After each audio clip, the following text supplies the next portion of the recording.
হজরত ওমর রাদিয়াল্লাহু তাআলা আনহু ছিলেন খলিফা আবু বকর রাদিয়াল্লাহু তাআলা আনহুর কাছে একেবারে ছায়ার মতো। রাসূল সাল্লাল্লাহু আলাইহি সাল্লাম ইন্তেকালের পর আবু বকর রাদিয়াল্লাহু তাআলা আনহুকে খলিফা নির্বাচনের শুরা বৈঠক থেকে শুরু করে তার ইন্তেকালের আগ পর্যন্ত ওমর রাদিয়াল্লাহু তাআলা আনহু তার পাশে ছিলেন বন্ধুর মতো। খলিফা আবু বকরের সুখ, দুঃখ, আশা, নিরাশা, সমস্যা, সংকট সমস্ত কিছুর সাক্ষী ও ভাগীদার ছিলেন ওমর ইবনুল খাত্তাব। বিচার আচার থেকে শুরু করে রাষ্ট্রীয় প্রতিটি কাজে আবু বকর রাদিয়াল্লাহু তাআলা আনহু হযরত ওমরের বুদ্ধি পরামর্শ চাইতেন। এমনকি মৃত্যুর আগে তিনি ওমর রাদিয়াল্লাহু তাআলা আনহুকে পরবর্তী খলিফা হিসেবে নির্বাচন করে যান।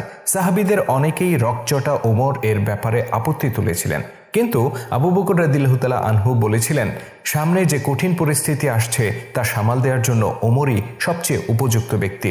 অনেক বিশিষ্ট সাহাবীদের মতামতকে উপেক্ষা করে, এমনকি ওমর রাদিয়াল্লাহু তাআলা আনহুর নিজের প্রবল আপত্তি থাকা সত্ত্বেও বলতে গেলে জোরপূর্বক তার কাঁধে খেলাফতের দায়িত্ব ন্যস্ত করে যান আবু বকর রাদিয়াল্লাহু তাআলা আনহু। কিন্তু আপনি কি জানেন, সেই খলিফা আবু বকর রাদিয়াল্লাহু তাআলা আনহুর লেখা একটি দলিল প্রকাশ্যে ছিঁড়ে টুকরো টুকরো করে ফেলেছিলেন হযরত ওমর রাদিয়াল্লাহু তাআলা আনহু, তাও আবু বকরের জীবদ্দশাতেই। প্রশ্ন হচ্ছে, কেন খলিফা আবু বকরের লেখা দলিল হযরত ওমর রাদিয়াল্লাহু তাআলা আনহু ছিঁড়ে ফেললেন? কি লেখা ছিল সেই দলিলে? আর ওমর রাদিয়াল্লাহু তাআলা আনহুর এমন আচরণের পর খলিফা আবু বকরই বা কি প্রতিক্রিয়া দেখিয়েছিলেন? তিনি কি ওমর রাদিয়াল্লাহু তাআলা আনহুকে দণ্ড দিয়েছিলেন, নাকি বিষয়টি স্বাভাবিকভাবে নিয়েছিলেন? ইতিহাসের অত্যন্ত চমকপ্রদ এই ঘটনাটি তুলে ধরব ইসলামিক ভিডিও বাংলার আজকের পর্বে। ভিডিওর শেষ পর্যন্ত থাকুন আমাদের সাথে। রাসূল সাল্লাল্লাহু আলাইহি সাল্লাম এর ইন্তেকালের পর কিছু গোত্র ইসলামী খেলাফতের বিরুদ্ধে বিদ্রোহ ঘোষণা করে। খলিফা আবু বকর রাদিয়াল্লাহু তাআলা আনহু অত্যন্ত দৃঢ়তার সাথে সেই বিদ্রোহ দমন করেন। এক পর্যায়ে পরিস্থিতি স্বাভাবিক হয় এবং ইসলামী রাষ্ট্রে ফিরে আসে স্থিতিশীলতা। সম্পূর্ণ জাজিরাতুল আরবের সকল গোত্র ইসলামী খেলাফতের প্রতি আনুগত্য স্বীকার করে। এই অবস্থায় একদিন ওয়াইনা নামে এক ব্যক্তি রাজধানী মদিনায় আসে। সে খলিফা আবু বকরের সাথে দেখা করে একটি দাবি উত্থাপন করে। তার দাবিটি ছিল একখণ্ড বিরান ভূমি নিয়ে, যা বহু বছর ধরে পতিত অবস্থায় রয়েছে, সেখানে কোনো চাষবাস হচ্ছে না। ওয়াইনা খলিফা আবু বকর রাদিয়াল্লাহু তাআলা আনহুকে বলেন, আপনি চাইলে এই জমিটি আমাকে দিতে পারেন, তাহলে আমি এটাকে চাষের উপযুক্ত করে তুলব। এতে আমিও লাভবান হব, রাষ্ট্রও লাভবান হবে। খলিফা উপস্থিত সকল সাহাবীদের সাথে পরামর্শ করে ওয়াইনার প্রস্তাবে রাজি হন। এরপর জমিটি ওয়াইনার নামে তিনি দলিল করে দেন এবং উপস্থিত বিশিষ্ট সাহাবীদেরকে তাতে স্বাক্ষর করতে বলেন। তবে হযরত ওমর রাদিয়াল্লাহু তাআলা আনহু সেখানে উপস্থিত ছিলেন না। খলিফা ওয়াইনাকে বললেন, তুমি দেখো ওমর কোথায় আছে, তাকে খুঁজে বের করো আর দলিলে তার স্বাক্ষর নাও। সে এই দলিলে স্বাক্ষর না করলে এটা বৈধ হবে না। অতঃপর ওয়াইনা হযরত ওমর রাদিয়াল্লাহু তাআলা আনহুর খোঁজে বের হন। কিছুক্ষণ বাদে ওমর রাদিয়াল্লাহু তাআলা আনহুর সাথে তার দেখা হয়। সে সালাম ও কুশলাদি বিনিময় করে খলিফার লেখা দলিলের ব্যাপারে তাকে অবগত করে। ওয়াইনা বলে, মহামান্য খলিফা বলেছেন এই দলিলে আপনার স্বাক্ষর নিতে, আপনি স্বাক্ষর না করলে এটা বৈধ হবে না। ওমর রাদিয়াল্লাহু তাআলা আনহু দলিলটি হাতে নিয়ে পড়তে শুরু করলেন, কিন্তু দলিলটি পড়ার পর তিনি রাগে ফেটে পড়লেন। তিনি ওয়াইনাকে জিজ্ঞেস করলেন, মহামান্য খলিফা কি একথা বলেছেন যে আমি স্বাক্ষর না করলে এটা বৈধ হবে না? ওয়াইনা উত্তর দিল, হ্যাঁ, তিনি একথা বলেছেন। অতঃপর উপস্থিত সবাইকে হতবাক করে দিয়ে ওমর রাদিয়াল্লাহু তাআলা আনহু দলিলটি ছিঁড়ে টুকরো টুকরো করে ফেললেন। ওমর রাদিয়াল্লাহু তাআলা আনহুর এই কাণ্ড দেখে হতভম্ব হয়ে যায় ওয়াইনা। সে বলে, এটা কেমন স্পর্ধা আপনার, স্বয়ং খলিফার লেখা দলিল আপনি ছিঁড়ে ফেললেন? জবাবে ওমর রাদিয়াল্লাহু তাআলা আনহু বলেন, তিনি কি বলেননি যে আমি স্বাক্ষর না করলে এটা বৈধ হবে না? আল্লাহর কসম, আমি এই দলিল মানি না আর এতে স্বাক্ষরও করব না। হতভম্ব ওয়াইনা জিজ্ঞেস করে, কেন আপনি এটা মানবেন না? জবাবে ওমর রাদিয়াল্লাহু তাআলা আনহু বলেন, তুমি ইসলামের কি এমন খেদমত করেছো যে তোমাকে আমরা এই বিশাল জমি লিখে দেব? তুমি তো এমন এক ব্যক্তি যে বিপদের সময় ইসলামের বিরোধিতা করো আর সুসময়ে এসে সুবিধা আদায় করো। তুমি কি মনে করো আমি তোমার অতীতের কথা ভুলে গেছি? শুধু দর্শক, ঘটনার ঠিক এই জায়গায় এসে আমাদেরকে জানতে হবে কে এই ওয়াইনা, কি তার অতীত। আল্লাহ নবী ইন্তেকালের পর চারদিকে যে বিদ্রোহের আগুন জ্বলে উঠেছিল, সেই আগুনে সবচেয়ে বেশি ঘি ঢেলেছিল কয়েকজন ভণ্ড নবী। আর সেই ভণ্ড নবীদের একজনের নাম ছিল তুলাইহা। সে নিজেকে নবী দাবি করে আর ইসলামী খেলাফতের বিরুদ্ধে অস্ত্র ধারণ করে। ভণ্ড নবী তুলাইহা ইসলামের বিরুদ্ধে যে সেনাবাহিনী গড়ে তুলেছিল, তার প্রধান সেনাপতি ছিল এই ওয়াইনা। খলিফা আবু বকরের নির্দেশে মহাবীর খালিদ বিন ওয়ালিদ রাদিয়াল্লাহু তাআলা আনহু ভণ্ডনবী তোলাইহার সেই বাহিনীকে আক্রমণ করেন এবং পরাজিত করেন।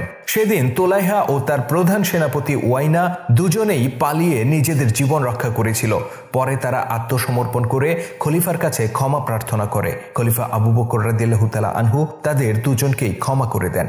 সেই ওয়াইনা যে রাসূল সাল্লাল্লাহু আলাইহি সাল্লাম এর ইন্তেকালের পর বিদ্রোহ করেছিল এবং যুদ্ধের ময়দানে ভণ্ডনবীর অনুসারীদেরকে নেতৃত্ব দিয়েছিল।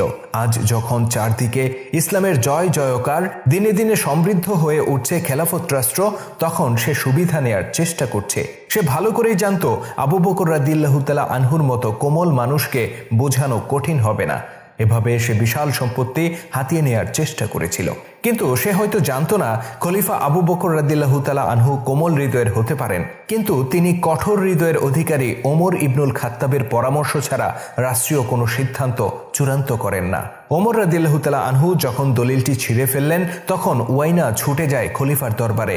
সে ওমর রাদিয়াল্লাহু তাআলা আনহুর ব্যাপারে খলিফার কাছে নালিশ করে। খলিফা সহ উপস্থিত সবাই ঘটনা জানতে পেরে হতভম্ব হয়ে পড়েন। আর তখনই সেখানে উপস্থিত হন লৌহমানব ওমর। তিনি খলিফাকে জিজ্ঞেস করেন, আপনি কেন এমন ব্যক্তিকে জমি লিখে দিচ্ছেন যে কখনো ইসলামের কোনো খেদমত করেনি, বরং সে পেছন থেকে ছুরি মারার চেষ্টা করেছে? খলিফা আবু বকর রাদিয়াল্লাহু তাআলা আনহু বলেন, এই জমিটি পতিত অবস্থায় পড়ে আছে যুগ যুগ ধরে। ওয়াইনা যদি এটা চাষ করে তাহলে সেও উপকৃত হবে আর রাষ্ট্রের কোষাগারও সমৃদ্ধ হবে। ওমর রাদিয়াল্লাহু তাআলা আনহু বললেন, এই সম্পত্তি তো জনগণের সম্পত্তি, আপনি একার সিদ্ধান্তে এটা তাকে দিতে পারেন না। খলিফা বুঝলেন ওমর রাদিয়াল্লাহু তাআলা আনহু ওয়াইনার ব্যাপারে অত্যন্ত কঠোর, আর বাস্তবেই ওয়াইনা এই সম্পত্তি পাওয়ার অধিকার রাখে না। তিনি ওমর রাদিয়াল্লাহু তাআলা আনহুর সিদ্ধান্ত মেনে নিলেন আর ওয়াইনাকে খালি হাতে বিদায় দিলেন। ওয়াইনার প্রস্থানের পর আবু বকর রাদিয়াল্লাহু তাআলা আনহু হযরত ওমরকে বললেন, আমি তো আগেই তোমাকে বলেছিলাম খলিফার দায়িত্ব পালনের ব্যাপারে আমার চেয়ে তুমি বেশি যোগ্য। আমি খলিফার দায়িত্ব নিতে চাইনি। শুরা বৈঠকে আমি তোমাকে দায়িত্ব নিতে বলেছিলাম, কিন্তু সেদিন তুমি আমার উপর এই দায়িত্ব চাপিয়ে দিয়েছ। খলিফার কথা শুনে ওমর রাদিয়াল্লাহু তাআলা আনহু মুচকি হেসে বলেন, আল্লাহর শুকরিয়া এই যে আমরা এমন একজন মানুষকে দায়িত্ব দিয়েছি যিনি আমাদের সবার চেয়ে যোগ্য। শুধু তাই নয়, আল্লাহর রসুলের পর তিনি শ্রেষ্ঠ মানুষ। শুধু দর্শক, ইসলামী খেলাফত কতটা ভারসাম্যপূর্ণ ছিল তা কিছুটা হলেও আন্দাজ করা যায় এই ঘটনা থেকে। হযরত আবু বকর রাদিয়াল্লাহু তাআলা আনহু ছিলেন কোমল প্রকৃতির মানুষ। বিপরীতে ওমর রাদিয়াল্লাহু তাআলা আনহু ছিলেন রাগী স্বভাবের। আবু বকর রাদিয়াল্লাহু তাআলা আনহু জানতেন তার কোমলতার সুযোগ নিয়ে অনেকেই স্বার্থ উদ্ধারের চেষ্টা করবে, তাই তিনি রাষ্ট্রীয় গুরুত্বপূর্ণ প্রতিটি সিদ্ধান্তের ব্যাপারে হযরত ওমর রাদিয়াল্লাহু তাআলা আনহুর পরামর্শ নিতেন। এমনকি বহু সিদ্ধান্ত তিনি নিজে না নিয়ে ওমর রাদিয়াল্লাহু তাআলা আনহুর উপর ছেড়ে দিতেন। আরেকটি বিষয় হচ্ছে, এই ঘটনায় হযরত আবু বকর রাদিয়াল্লাহু তাআলা আনহু ও ওমর রাদিয়াল্লাহু তাআলা আনহুর মধ্যে সম্পর্কের বিন্দুমাত্র অবনতি ঘটেনি। এমনকি দলিল ছিঁড়ে ফেলার ঘটনাতেও খলিফা রাগ করেননি, কেননা তিনি জানতেন ওমর রাদিয়াল্লাহু তাআলা আনহু একটু রকচটা স্বভাবের। তিনি রাগ না করে বরং এটাই বিবেচনা করেছেন যে ওমর ব্যক্তিগত স্বার্থে নয়, বরং জাতির স্বার্থে এই কাজটি করেছেন। আর এভাবেই ইসলামের মহান খলিফারা নিজেদের মতামতকে প্রাধান্য না দিয়ে কিংবা ক্ষমতার অপব্যবহার না করে বরং জাতির স্বার্থ রক্ষাকেই সবার উপরে স্থান দিয়েছেন।